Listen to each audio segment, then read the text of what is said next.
חבר'ה, היום סליחה רגע. טוב חבר'ה, היום חזרנו למשחק קרוסל הרכבות, אבל קודם כל, אתם זוכרים את הסרטונים מהגסונים שעשיתי, ואת הסרטון של המחסונים האלה סטנסונים, אז קודם כל, אם לפי דעתכם אני אראה לכם סרטון של זה.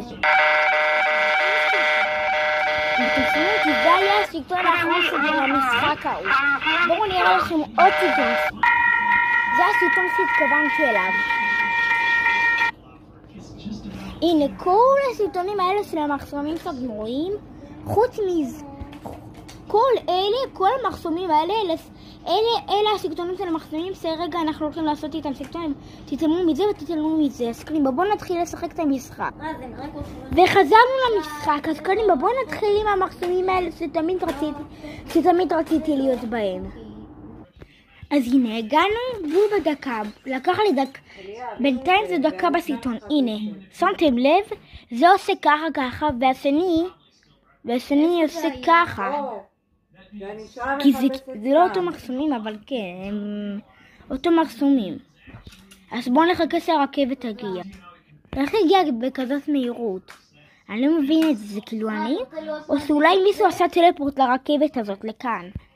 טוב, לא אכפת לי. אז קדימה, בואו נעבור למחסום הבא. טוב, אז הנה, אני בינתיים בדרך, עדיין לא הגעתי. אז הגענו. ובואו נגרום לו לעבוד, אבל אני מגביה את הווליום. הנה. אם אתם יכולים לשמוע אותי וגם את המשחק, תגידו לי בתגובות.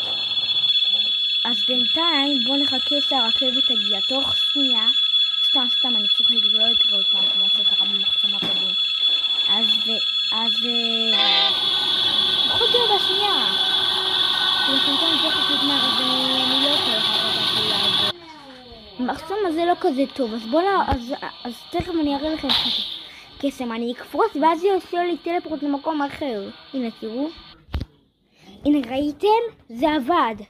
קודם כל המחסום הזה ב1,000 יותר טוב.